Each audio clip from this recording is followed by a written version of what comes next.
Okay, Rob, let's look ahead to Sunday's game, 11:30 a.m. Eastern Time on USA Network. Newcastle United take on Arsenal at St. James's Park. Oh, after this last weekend, what are we thinking for this game? Well, what I do know, Rob, is these two clubs actually have got a little bit of history now over the time. There's been, a little bust up on the touchline between Eddie Howe and Mikel Arteta, and it's an Arsenal team that, based on the not brilliant performance against Manchester City, although they did end up with a point, you kind of feel like they've got to get some consistency and build on some wins. So they've got to go to St. James Park and win, Rob. There's a 5-point gap between them and Liverpool. They go to St. James Park and lose that game and Liverpool win. We're starting to talk about a big distance between the two top teams who we think are going to go close all the way.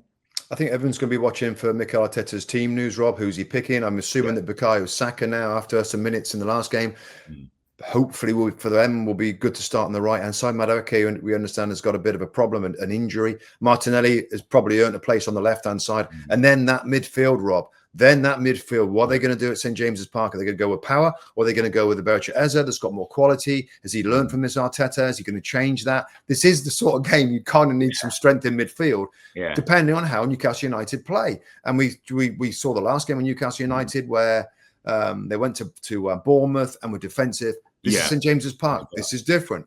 I think this could be a high press, because he has two modes, Eddie Howe. Two very distinct modes: high press, huge high energy and physicality, or a sit back and have a slower game of football.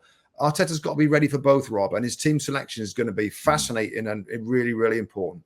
And I think at both ends of the pitch, Rob, we've got two new strikers to the Premier League. We've got Gyökeres for Arsenal at one end of the pitch. We've got Nick Voldemolder at the other end of the pitch. I think $93 million from Stuttgart. Gyökeres is coming from Sporting, and it's about those big players delivering in big games for the team. So can that Newcastle team play with the intensity, create chances for Voldemolder, who's got one Premier League goal already? Can Arsenal produce enough chances, which they didn't really do against Manchester City, for Gyökeres? 3 Premier League goals for him. So another little cameo to look out for. Who can feed the strikers? Which strikers can win the game? Always a great game at St. James's Park, mate. Looking forward to it. Newcastle United v Arsenal, Sunday, 11:30 a.m. Eastern Time on the USA Network. Hi there, I'm Rebecca Lowe, studio host of NBC's coverage of the Premier League. Don't forget to hit subscribe to watch more videos all season long. And for even more Premier League content, from original series to live matches, head over to Peacock.